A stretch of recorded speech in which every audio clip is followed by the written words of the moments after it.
স্বাগতম বাংলা হেলথ টিপসে। আমাদের আজকের বিষয় খুশকি তাড়াতে নিম পাতার ব্যবহার।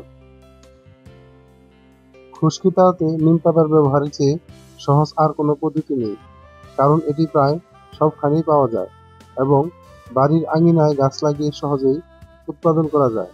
নিম পাতায় যেসব উপাদান আছে তা নানা ধরনের ত্বকের রোগ এবং চুলের সমস্যা সমাধানে ব্যবহৃত হয়। এতে রয়েছে রক্ত বিশুদ্ধকরণ এবং জীবাণুনাশক উপাদান। এছাড়া এতে আরও রয়েছে ছত্রাক, ভাইরাস এবং প্রদাহরোধী উপাদান। খুশকি তাড়িয়ে সুন্দর এবং ঝকঝকে চুল পাওয়ার জন্য নিমের ব্যবহার পদ্ধতিগুলো নিয়ে আমাদের আজকের আলোচনা। ১. পাতা চিবিয়ে খান।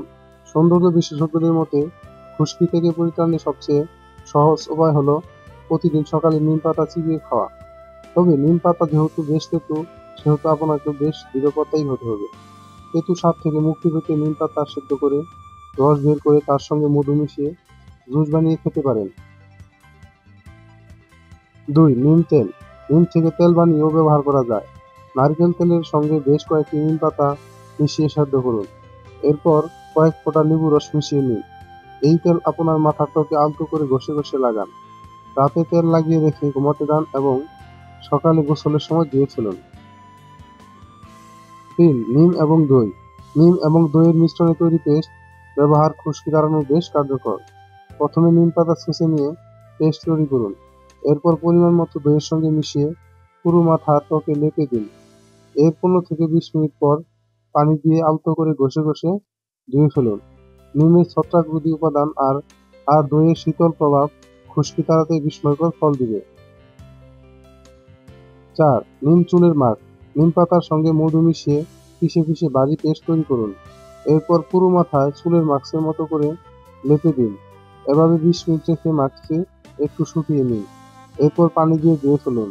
দেখবেন আপনার ত্বকের অসাধারণ উপকার করেছে এটি। ৫. কন্ডিশনার হিসেবে নিমের ব্যবহার। কিছু নিম পাতা নিয়ে প্রথমে সেদ্ধ করুন। এরপর তা ঠান্ডা করে রাখুন। চুলে শ্যাম্পু করার পর সেদ্ধ নিম পাতা ও রসের মিশ্রণ মাথার ত্বকে আলতোভাবে ঘষে ঘষে লাগিয়ে ধুয়ে ফেলুন। এরপরই দেখতে পাবেন নিমের বিস্ময়কর কার্যকারিতা। আয়ুর্বেদ শাস্ত্রমতে নিমের যেসব ঔষধি গুণাগুণ আছে তা সব ধরনের চুলের রোগ সারাতে কাজে লাগে, তবে তা নিয়মিতভাবে ব্যবহার করতে হবে।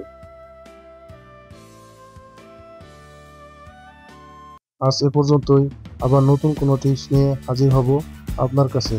আমাদের এই ভিডিওটি আপনার সামান্য উপকারে আসলে তাহলে লাইক, কমেন্ট এবং আপনার বন্ধুদের সাথে শেয়ার করবেন এবং অবশ্যই আমাদের চ্যানেলটিতে সাবস্ক্রাইব করতে ভুলবেন না। ধন্যবাদ।